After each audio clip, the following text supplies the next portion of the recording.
All right. All right. Hello, everyone. Thanks for joining us.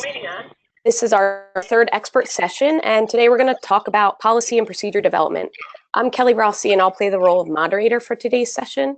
I'd like to introduce our panelists first, Katie McInnes, Amanda Poppleton, and Craig Moore. Katie is the assistant sports dietitian for the University of Texas. She graduated from Emory University in 2007 with a degree in psychology. During her time at Emory, she was a two-sport athlete in both basketball and track and field. Katie was accepted into the doctoral program at the University of Texas at Austin in nutritional sciences, and since then has been the recipient of 5 fellowships and awarded 1 grant to support her research. While in graduate school, she became a registered and licensed dietitian. She joined the Texas Athletics Department and Performance Nutrition team in July of 2014. Amanda is the assistant sports dietitian for the University of Alabama. Amanda joined the Alabama staff in the summer of 2017 after working for NC State for 3 years. She received her Bachelor of Science degree from the University of Tennessee in Knoxville, Tennessee, where she also worked in the athletic department's nutrition department. Amanda has also held sports nutrition assistant positions at the University of Georgia and the University of Florida. Craig is a football sports dietitian for the University of Utah. Craig attended the University of Missouri and graduated with degrees in both medical dietetics and nutrition and exercise physiology. Post-graduation, Craig became a sports nutrition fellow at the University of Utah. Thanks to the 3 of you for attending and helping out with your expertise today. Next, I'd like to thank our partners at the National Dairy Council for their support of the expert sessions. I'd like to introduce Allison Parker, who is the Director of Nutrition Science and Partnerships. Welcome, Allison. Thanks, Kelly. National Dairy Council is excited about the opportunity to sponsor this expert session, and it's part of our ongoing partnership with CPSDA. For those of you who might not be as familiar with who we are or what we do, National Dairy Council was founded in 1915, and it's a nonprofit organization funded by 43,000 dairy farmer families across the U.S. Our diverse team of scientists, RDs, and communication professionals work with colleagues in academia, government, and the industry to develop and fund research. And once that science is published, we translate and package it up for a variety of stakeholders, including scientists, health professionals, and the general public. In addition to our work with CPSDA on a national level, we also have a large network of state and regional dairy councils across the U.S. who do a lot of work at the local level to support sports RDs in their region. If you're interested in getting connected with your local dairy council or learning more about opportunities for collaboration, please feel free to reach out to me directly or through Amy Friel, and we can help make that connection. With that, I'll pass it back to Kelly so we can get the discussion going. Thanks so much, Allison. Sure. So I just want to talk about a few logistics for the call first. All of your phone and computer lines are muted and will remain muted for the duration of the call. If you have a question, please submit it under the question tab as part of the control panel on your screen, and I will moderate the questions and ask them to our panelists as the conversations flow. If I deem it necessary, I may just answer your question in private as well. Please note that we'll follow the outline that you should have received in an e-blast from info@cpsda.org in your email. The subject line of that email was Discussion Guide for Expert Session Number 3. Please check your junk mail if you didn't receive it. We'll begin with Katie, Amanda, and Craig sharing their insights on the specific development process and steps you should take, and we will end with questions. The experts will begin by discussing their experiences in doing a literature review. Off to you guys. Thanks. As Kelly mentioned, the first step in developing a protocol is the literature review. So in order to know what you need to do a literature review on, you need to first identify the gap in the treatment process of the athlete and prioritize the most important gap for protocol development. And so once you've developed that topic, then you have to turn to the literature, because the first part of a protocol is essentially just a large literature review, building the case for what you're proposing to implement in your athletes. When I can, I always try to start with a large recent review article on the subject matter. Because that can essentially act as your literature review if one is available, and the articles in that specific review article can serve as your reference list. I always try to find an article within the past 2 to 3 years, because all of the references in the review article will actually be older than the published date of the review article. So you want to make sure that you're not using a review article that's too old, which means that you're supporting your case with even older data. And if you're using an older review article, you might be missing out on more recent studies that could support your case even more. If you can't find a review article, which you can't in all cases within the date range, or you can find one, but they've excluded a lot of articles because they didn't meet specific review criteria, then you're stuck doing the literature review from scratch. And so keep in mind, even if you are finding a review article, that what you're reading in the review is the author's interpretation of the results, which you might not agree with. So when I do get a literature or review article, I always go to the primary articles to read them myself. And I can make sure that the articles were applicable to my population and that they had strong methodology. If the article is testing an untrained population of 50 to 55-year-old women and you work with collegiate athletes, no matter how good the results may seem and no matter how much they support your case for what you want to do for your athlete, not necessarily translatable. If it's a study that's done in a rat model or a mouse model, that might not be applicable at all due to differences in metabolisms between animals and humans. So it's not that you can't use those results, but you need to use your clinical judgment to see how you would interpret that information. If an article is working with a population that doesn't support the population that you do, or if it's really old data, use your clinical judgment and your knowledge base to judge if that is the best article to build your case. And then once I do find relevant recent articles, what I always do is I go straight to the methodology section to see if I agree that the methods were sound. If the methodology has a lot of gaps or it seems inadequate or you've noticed a lot of confounding variables to the data, you really can't use that data. It doesn't make sense to build a case for your athletes and advocate for your athletes based off of data that was maybe manipulated to just get a published article. Data is really easy to manipulate, but good methodology assures that the data is accurate and representative of what the authors were intending to test. So even if you find a paper with data supporting what you want to provide to your athletes, but the methodology isn't sound, I encourage you to not use it. When you do find that good article with solid methodology, read the paper in entirety and then decide, do you agree with what the author is claiming that they found with their data? Sometimes I read articles and I get to the discussion and conclusion section and my reaction is, wow, that's really not how I interpreted what their data said. Go with your knowledge base, as many authors are just trying to publish papers to keep their tenure, not necessarily to improve the scientific field. There's that publish or perish bias where a lot of times they're just looking to get something published. So read a lot of articles and build a strong knowledge base about the topic. For the last protocol I developed on, it's a post-surgical protocol, I read about 50 articles to build my literature review to make sure that it was comprehensive and that I used the most current literature. You have to have enough research to support your claim for the new procedures.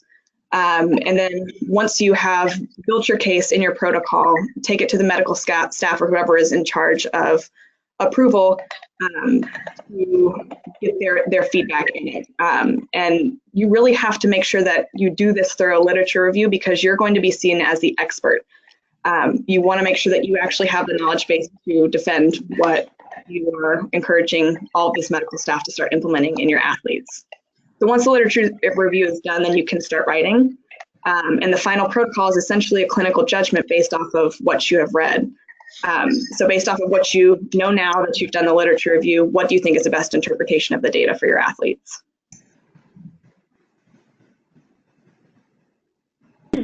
Before I start to gather information, I always find it easier to think about what I'm looking for.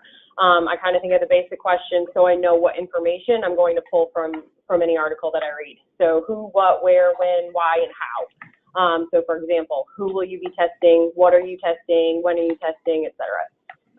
This kind of always helps me provide myself a starting point and gives me a basic outline of information that's needed to be found. These questions kind of stem out and form other questions, which kind of help you pull together all the pieces that you're going to have.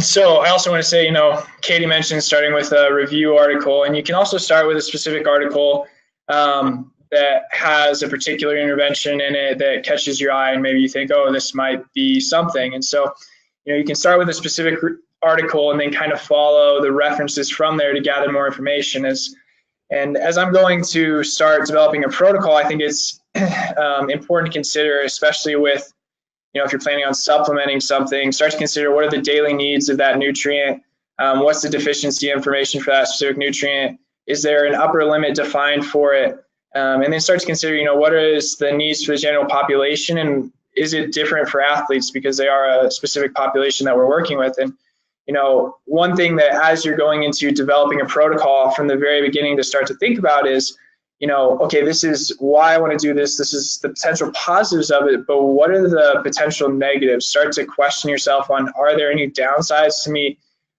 developing this intervention? Because that's what a lot of times administration and other people within the athletic department are going to ask you right off the bat is, well, are there any downsides to doing this? So starting to address that. As you're going and gathering research, I think it's really important to have a format in place that allows you to keep track of all the research that you're reading, because if you are reading 50 papers, they can all start to jumble together. So being very organized and developing some sort of format that allows you to keep track of all the points and all the information from specific references, so that when you go back to actually begin writing your protocol, you're not having to like, oh, what paper was that I read this from? You already know you have a reference source that's very organized. And then kind of piggybacking off of some of what Katie said, again, you have to be really comfortable reading research articles and being able to critique them. You have to be a critical consumer of the research out there, because sometimes it might be a really poorly designed study and it may show, oh, this amazing benefit, but when you actually read the methodology, it's like, that doesn't make a lot of sense. So if you haven't gone through any research method courses or aren't comfortable, interpreting statistics, that may be something that would be beneficial to just do a course on that, to allow yourself to become more comfortable as you're reading through research as a sports dietitian, and understanding, what is the science saying right now.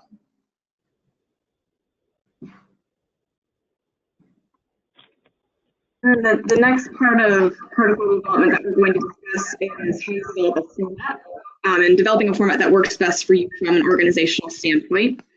So if your sports medicine department already has a format for protocols, you can follow that to make sure that they flow similarly. And if not, just decide what works best for you and your department. So for example, our vitamin D protocol at UT starts off very broad in paragraph form and then narrows down to the specific reasons we want to provide different vitamin D levels at different serum values. But then we also include a table as a cheat sheet, so that way if the physician just needs to look at something quickly and needs to get the vitamin D to the athlete, they don't have to read the whole protocol to get that. For the injury protocols that I developed, I started out with a very general review of the background of injury and inflammation and the dietary factors important for healing. And then I broke it down into subsections for each of those factors, and then did another small review as to why they were important and the levels at which we should provide them. When you are writing the protocol, think of who's going to be reading it and think about how it's going to be most practical for them to be able to view it. So in the injury protocol that I gave to our sports medicine department, I gave our fish oil values as a total, so 2 to 4 grams, for example. But in the one that we use internally in the performance nutrition department, we use it in grams per kilogram, so that way we can make sure that our 90-pound distance runner isn't getting the same as our 300-pound lineman. And then an important thing that I learned the hard way is also keep in mind what kind of coaching staff that you have and that you're dealing with. We went from implementing protocols from a coaching staff in one of the sports that I cover, where we would give our athletes the supplements and then they independently had to take it, and they were responsible for taking it on their own with no supervision. And then we had a change in coaching staff, and this staff required that a full-time sports dietitian monitored and watched them, and we had to physically watch them take their supplements and their shakes, which increased our workload a lot for our department. So it ended up being a lot of extra work because we had a switch in staff and a switch in culture. So keep that in mind, the practical application of the protocol when you're developing it. When considering the setup of the protocol, I like to think about who's going to use it and view it and refer decision-making off of it the most. I always think that flowcharts work best in most situations, just so the action items can be determined easily. just because there's always so many parties involved in rating it, and usually athletic trainers and doctors are going to be looking at results first and setting up testing initially. So a concise flow chart usually shows them what to do next and what the next action step is in the process. I just think sometimes setting it up to where if there's a bulky paragraph that can kind of be too much to initially look at very quickly. There may usually be paragraph type setup in the pre-planning phases when trying to get some research and meat behind your protocols. But I like to stick to quick and concise flow charts for daily use. When looking at the setup, even though you do want the protocol to read easy and be clear, you also want to allow yourself some flexibility for clinical judgment. I always like to put kind of a disclaimer or an asterisk somewhere in the protocol because there will always be cases when clinical judgment directs you away from the norm or the protocol. And this little disclaimer kind of gives you that freedom with proper rationale to stray away from the protocol if needed. Some policies and protocols are held very strictly at some institutions and can be seen as a violation if not abiding by it. Yeah, I want to agree with Amanda and echo what she said, that it's really important for protocols to have a little bit of wiggle room in them. For example, if you have an eating disorder protocol and there's no room for clinical judgment, and you don't follow the protocol to a T, and something, heaven forbid, goes wrong with the athlete, a parent could come back to you and say, get you in legal trouble saying you didn't follow the protocol that your own institution wrote for my daughter or son, when you were really just trying to do what was best for the athlete and use your clinical judgment. So it is really important to make sure that you have a little flexibility in these protocols.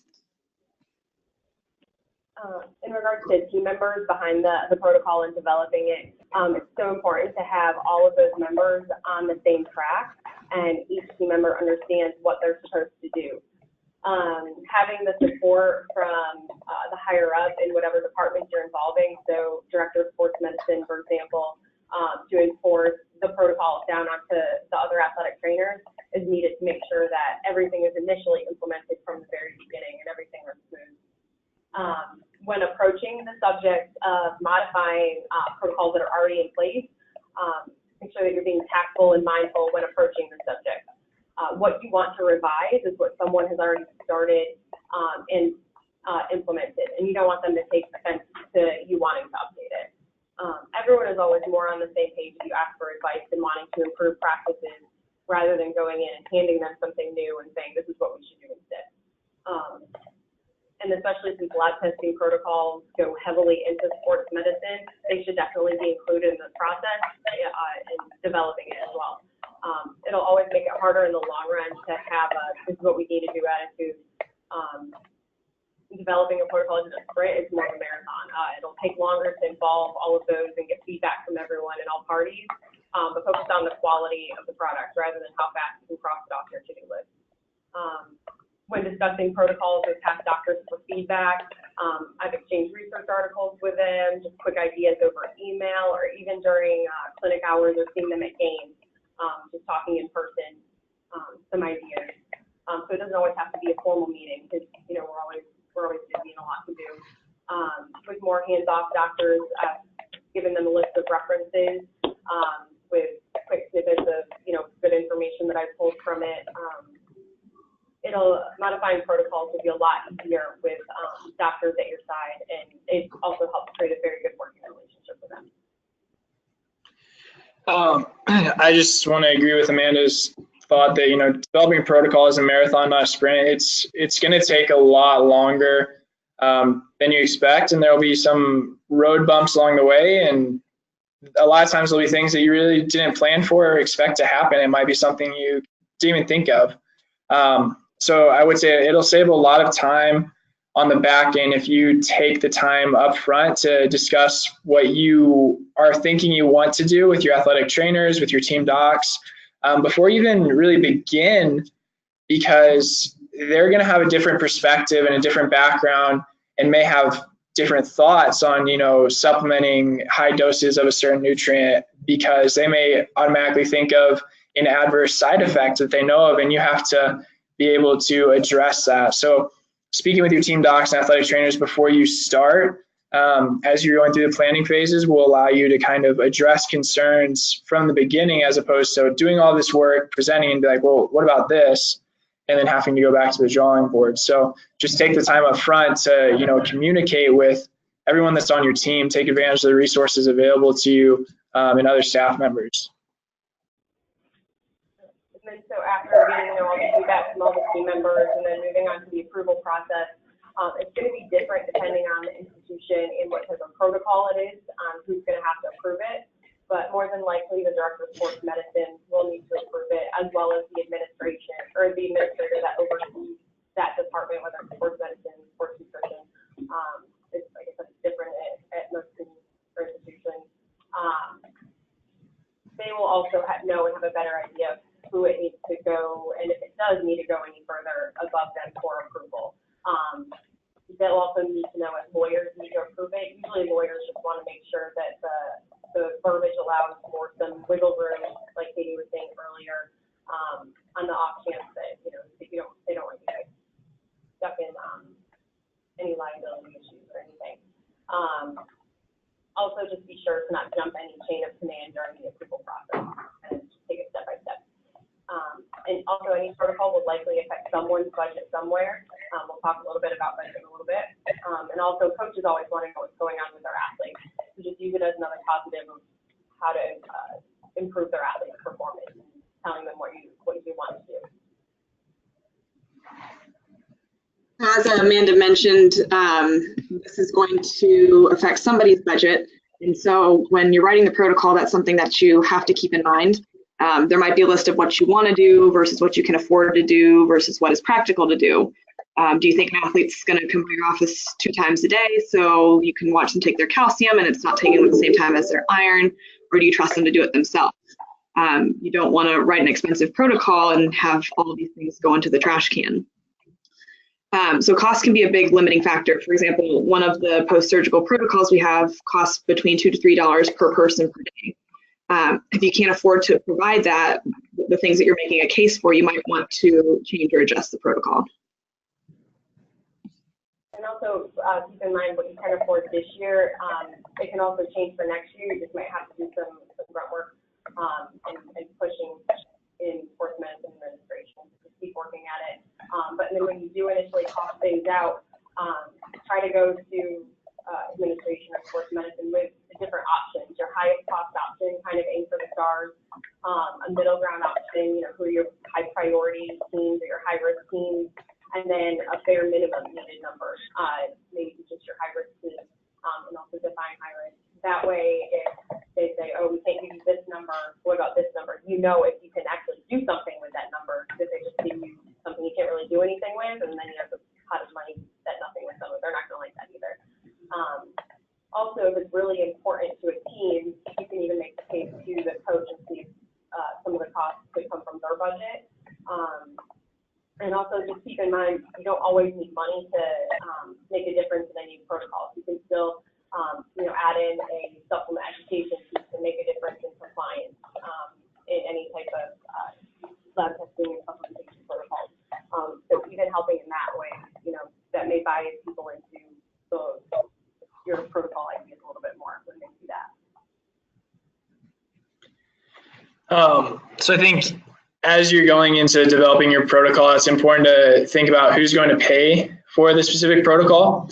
So at Utah, currently, all of our supplements, based on all our protocols, supplements are paid for out of a specific team's budget.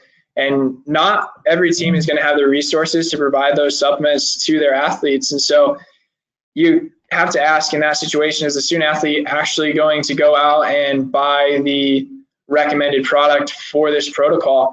And if they aren't going to go out and purchase it, is there another way that you can have an impact through education? Because sometimes it's not always feasible to do exactly what you hope to do, but there are other things you can do from an education standpoint, or are there other interventions you can come up with that are going to provide specific nutrients, and you can encourage the athlete to take advantage of those. So, think about, okay, can I add more fish in my dining hall, if I have a dining hall at my university, can I add something to my fueling station that's going to provide a specific nutrient that I want this athlete to consume more of, considering there are other ways to, be successful without necessarily providing a supplement. And something that I think is really important to consider, and that I learned the hard way and has been a big lesson for me, is if one team can afford to pay for a protocol but another team cannot, your administration may actually view it as a Title IX issue. So, for example, and this is what happened to me, if I want to provide omega-3s to my football team prophylactically, but then the cost of that is so high that other teams can't do that, that can be viewed as a Title IX issue, and that can stop your protocol in the tracks. And so considering, thinking about every possible scenario that you could run into, and understanding that, we have to make sure all teams are being taken care of, not just one specific team that's really high priority. So making sure we're taking care of any athletes that may be at risk of a certain issue. And then as you're going into developing the protocol, again, just thinking about what's the best case, what do I want to do in an ideal world, what's the second best case, and then what's realistic, what's the least expensive, what's the most cost effective, and easy to actually pull off. And the last thing that we're going to do before we get into specific protocols that we've developed is reaching out to other schools for their policies. So when I've developed protocols here at UT, I've definitely reached out to other dietitians to see what they're doing. Like I said before, a lot of this is a clinical judgment call, and I'm not an expert in all areas. So I think it helps to get the opinions of others, especially those who are more of an expert than you in that topic area. So for our injury protocol, I reached out to a dietitian who I know is an expert in inflammation in that process to discuss the starting time of fish oil. But what I didn't do is I didn't go to her and ask her for her protocol so I could copy and paste it and use it at my institution. I think reaching out to other dietitians and for help and bouncing ideas off of each other is a wonderful idea. It helps our profession grow. But I don't think it's best practice to reach out to the listserv and ask for others' hard work and just implement that in your school. Remember, it's really, really important for you to be the expert in the protocol that you've written, because people are going to come to you and ask you a lot of questions about it. And how are you going to be able to do that if you haven't done the literature review for yourself? You might not agree with how that dietitian has even interpreted the data that they've read. So building the protocol is a great way to build your knowledge base and collaborate with other professionals. It's not a good idea to just try to take somebody else's protocol and implement it into practice. At UT, it is our policy that we aren't allowed to provide our protocols to outside institutions. But if anybody reaches out to me about what I've done, I'm always happy to talk them through my process and bounce ideas off of each other. I couldn't agree more with Katie. Creating a protocol or work is not reinventing the wheel. It's doing your job. If you're going to put an intervention in your protocol, make sure you know what it is and what the benefits are of it. You should know and have the rationale behind your protocol in every component to it. If you're put on the hot seat with another professional at your institution, the rationale should not be that School X is doing it. If you don't know the science and the reasoning behind it, you'll look incompetent and lose credibility with them. Also, make sure when reaching out for advice, you reach out to similar institutions, people within your conference or division, just so the available resources are similar. Because when you do go to your administration, if there's a huge difference in budgets and resources between the school you're comparing yourself to, you're likely not going to get anywhere with them. Again, just want to echo Katie and Amanda's opinion that you can't copy and paste someone else's work or protocol. It's 100% okay to reach out to others and, ask for their advice, discuss your concerns with them, see what issues they ran into, what the hardest part about the entire thing was, what the hurdles they had to jump through were. But developing a protocol is a really great way to learn in depth about a specific topic to where you become a subject matter expert on it. But it also is just a great way to develop as a sports dietitian. It's only going to help you with your clinical skills. It's only going to help you in the long run throughout your career, and you'll learn a great deal from doing it. So don't think of it as reinventing the wheel. Think of it as an opportunity to better yourself as a sports dietitian.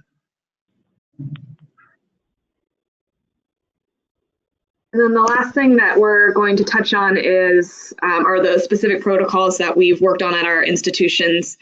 And I'll try to make it quick so that way we have time for questions. And as I mentioned, University of Texas doesn't allow us to share a protocol, so I don't have a handout. So I'm just going to kind of walk you through the process that I did for our post-surgical protocols.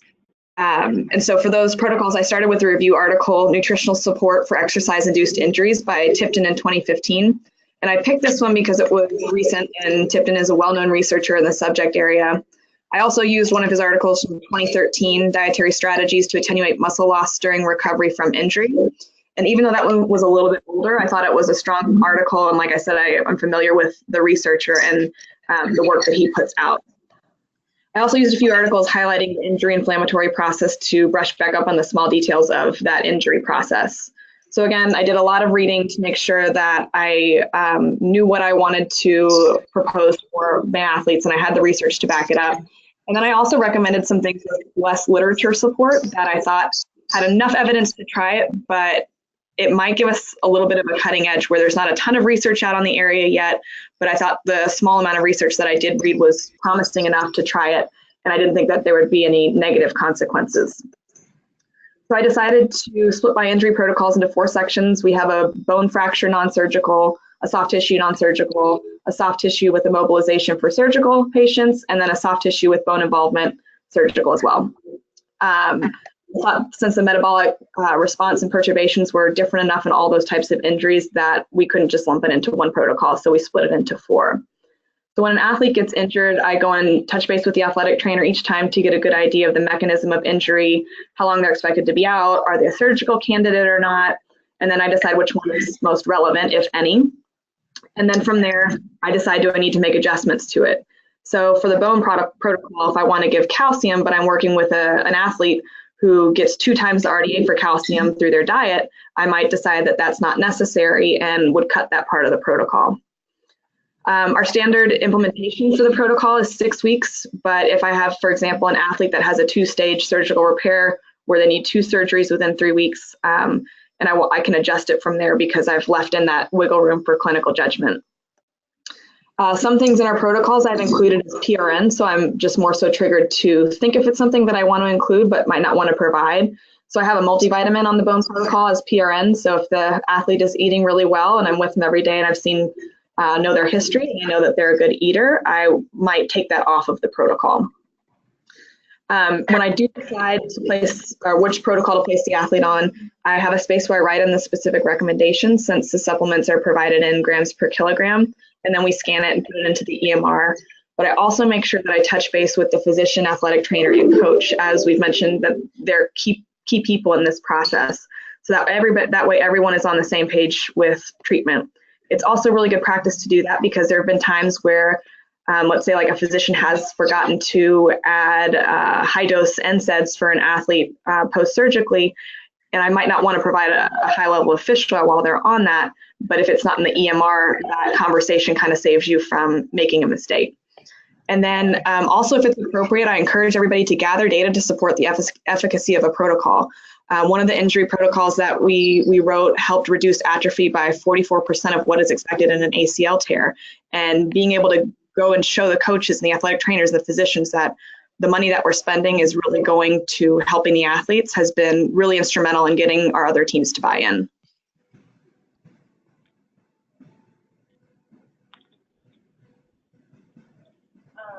So I attached an example of the setup of one of my past iron protocols. So keep in mind this works for, the institution that I was at and for all, the athletic trainers when reading it. It works for me, for easy to read. All were involved in this. So if no one likes the setup, they don't necessarily, it's not like how to do it. This is just what works for the past institutions that I was at. So again, I started with answering the questions before this was even a thing, who is going to be tested, which that, answer relies a lot on, budget restraints, all athletes, female athletes, all cross-country, distance track, who are the populations that you want to target on. What is going to be tested, so for iron protocol, are you going to look at the PVC, are you looking at transparent ferritin, so iron binding capacity? There's a lot of different things that could be tested and assessed for iron. And where is testing going to be done? Just for the sake of logistics, you should know that. When is testing going to occur each year? This is, I think, is especially important for the athletic trainers to kind of teach themselves to, get the labs going on their own. That way, you don't have to be the one reminding them, okay, the sport's due up for their lab testing. Just especially with iron, you do want to avoid the high stress times of year to make sure that you're not getting lab tests drawn, during a high inflammation state that, gives false data with off ferritin. Also make sure that the athletic trainer is also making sure that they're not going, a student athlete isn't going after a long run to where the CDC will be off because of, dehydration from, just getting done with a long run. Also think about why are these populations going to be tested? So why are you choosing to test these ones? And then also after the testing, who is going to be supplemented?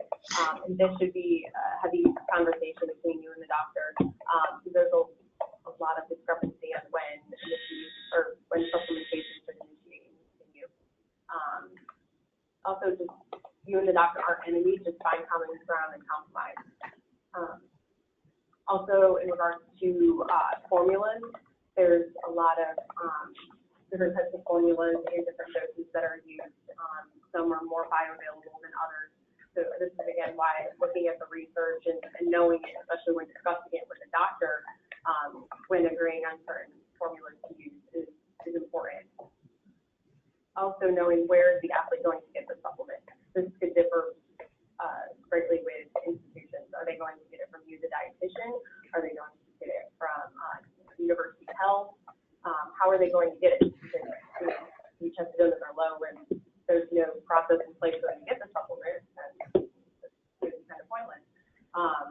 And then also continuing on with when are we going to supplement, educate, and then when are you going to retest? And why should you retest that often? If the coach wants them retested in 2 weeks to get the supplement, why is that not? And also, why were those lab cutoffs chosen for supplementation? Again, I always kind of expect that, okay, this next person, they're going to ask me why. So, why did you decide to do that? Just always know the reason why you're implementing and choosing what you're putting in your protocol. If you can answer all those why questions, then you can, appropriately sit in front of someone and explain what you want to do. Okay, I'm going to talk through a little bit of what my process has been in terms of developing a protocol for providing omega-3 for athletes in terms of concussions and brain health. And so, I started with 2 papers. I started with the paper Effect of docosahexaenoic acid on a biomarker of head trauma in American football and serum neurofilament light in American football athletes over the course of a season. And both of those are from the research Dr. Jonathan Oliver.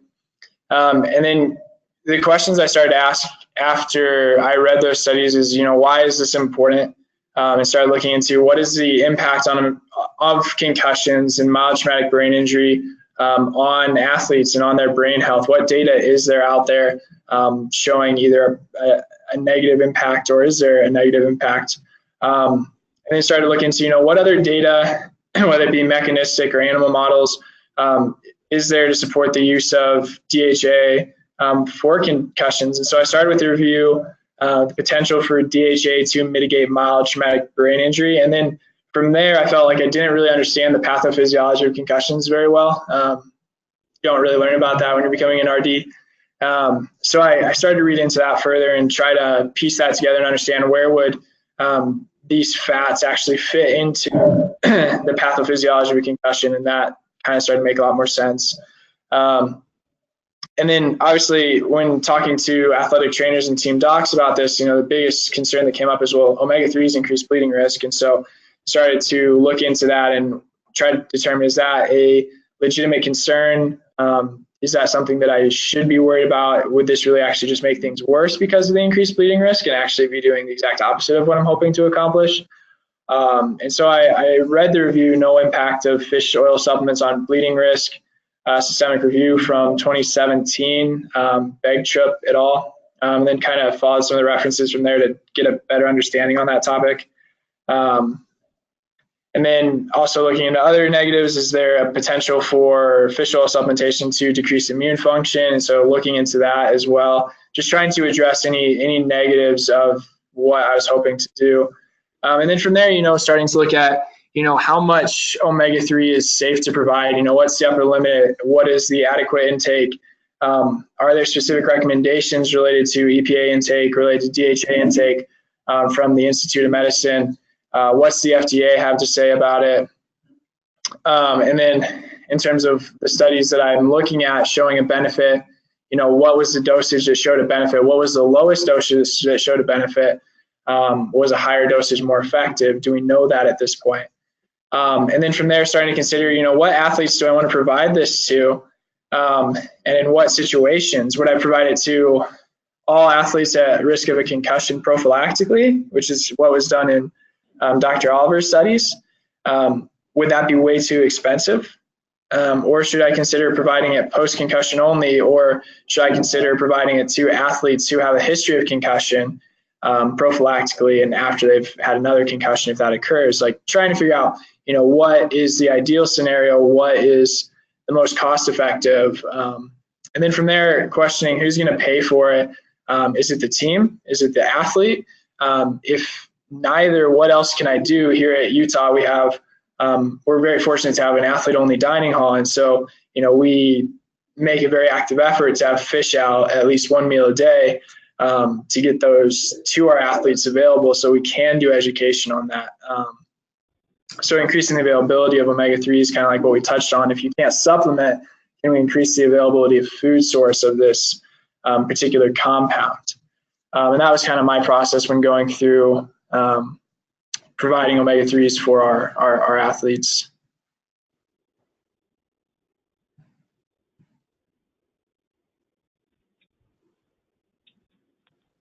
So we have one question. For those who have made protocols and then moved on to another institution, do you implement your protocol there as well, or do you follow that institution's protocol if they have one already? So if each of you want to talk to that or have experience. I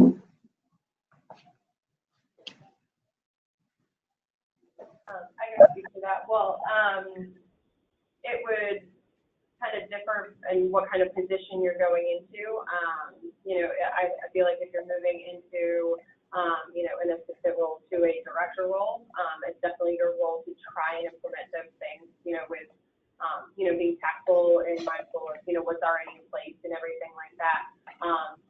But it's kind of depending on if, like moving from my position at state to an assistant sports dietitian role, I'm not my role to implement those things.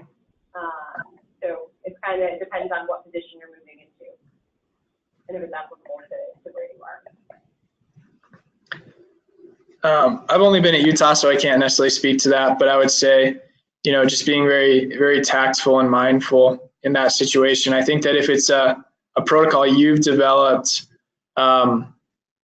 certainly, you can do that again at a new institution, but being very aware of, what is in place already.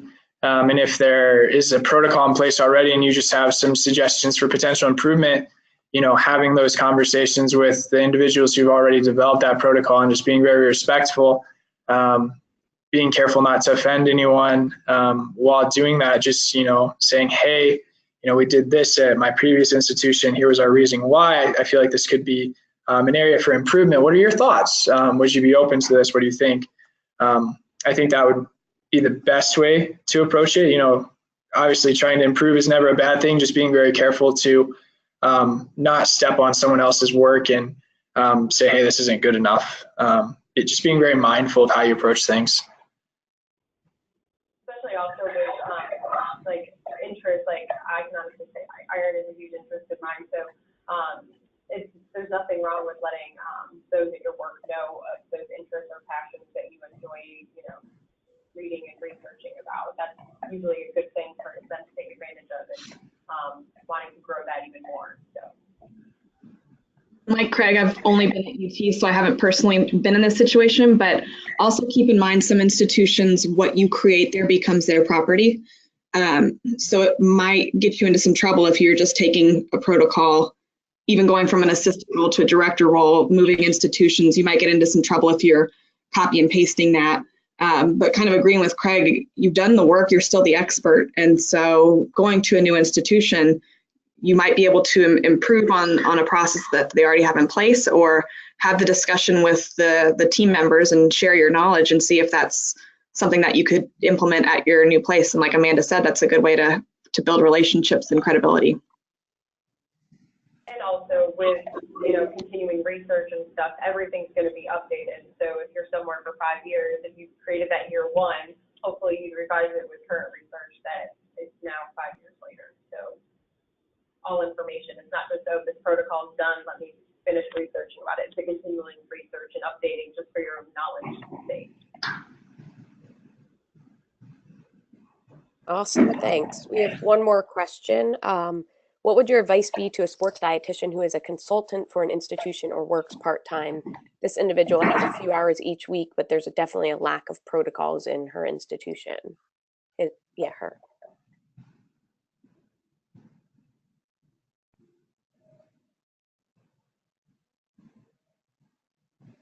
Instructions.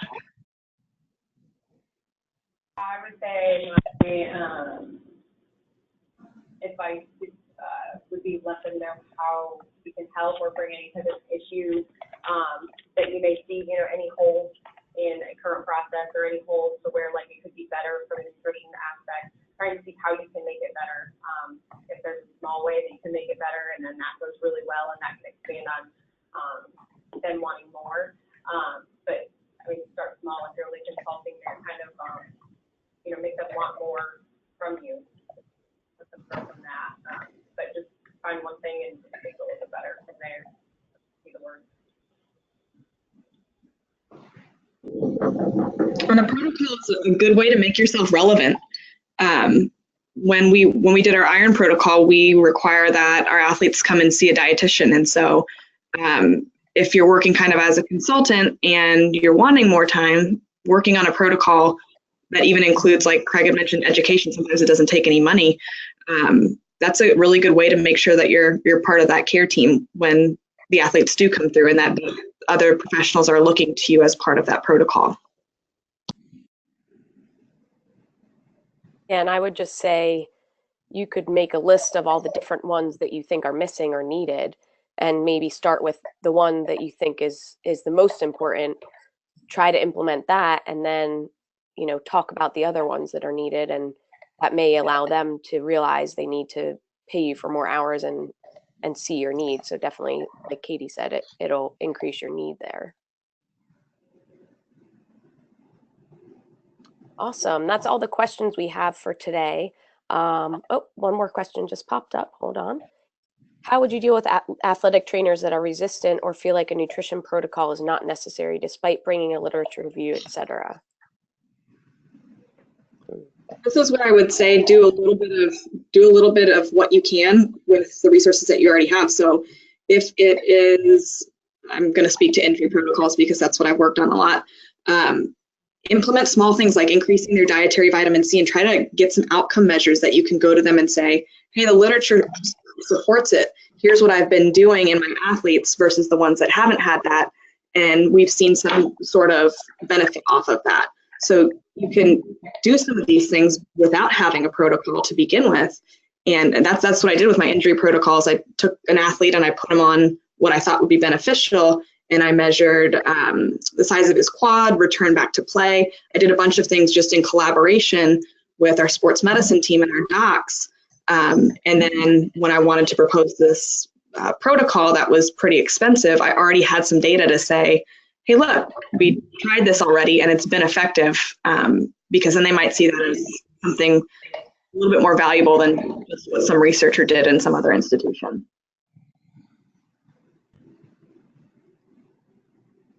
I think it's a really tough spot to be in, because obviously you need your athletic trainer support in a lot of situations, especially with these protocols. I think just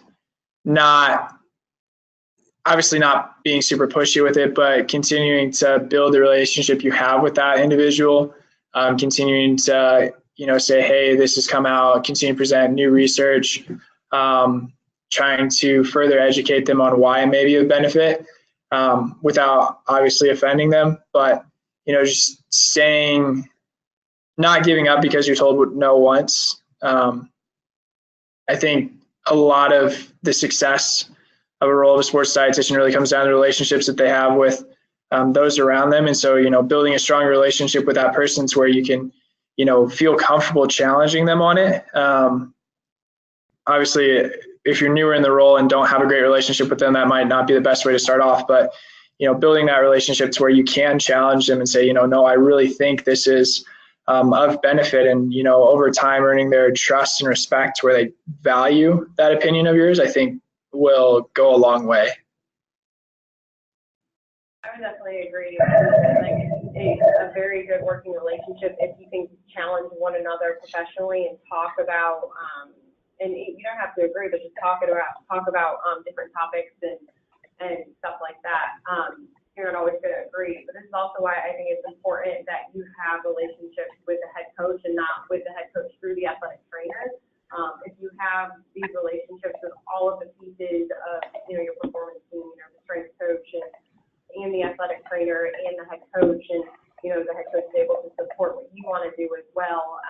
That way it's not just what's going to be implemented through the eyes and the ears of the athletic trainer solely. That way it doesn't give, just any person's ego on the performance team anywhere so much power to where the athlete isn't getting that service at the end of the day just because of that. So I think definitely the relationships and working on that and being able to talk about these topics with your athletic trainer and, why do you think, this wouldn't work? I don't think that, conversation is something that should be avoided. It doesn't have to be defensive by any means. But just a good professional conversation. We always use the phrase, be patiently persistent. We have an athletic trainer who I have a good relationship with, but he has told me he doesn't believe in vitamin D. And this is something that we implement on our own, and always gave me a hard time, doesn't believe in it, went to one talk in one of his profession's conferences about vitamin D and now believes in it. But we kind of were patiently persistent of speaking our message. I'd leave articles on his desk. I'd have conversations about it. And maybe at some point something else will change their mind. But you're the advocate for the athlete. And if you really think that this has a lot of benefit, it's your job to work on that relationship and figure out a way to get that done. Awesome. Thanks, guys. That's all the questions we have for today. You can still send questions. We'll also be sending out a survey that you should receive, so feel free to send questions in that as well. I just want to thank our friends at the National Dairy Council and our experts, Amanda, Katie, and Craig, who provided us with their wonderful knowledge. Thanks for joining us today. We hope you found the information useful, and we'll post a recording of the call to our webinar library on sportsrd.org. Thanks and have a great day.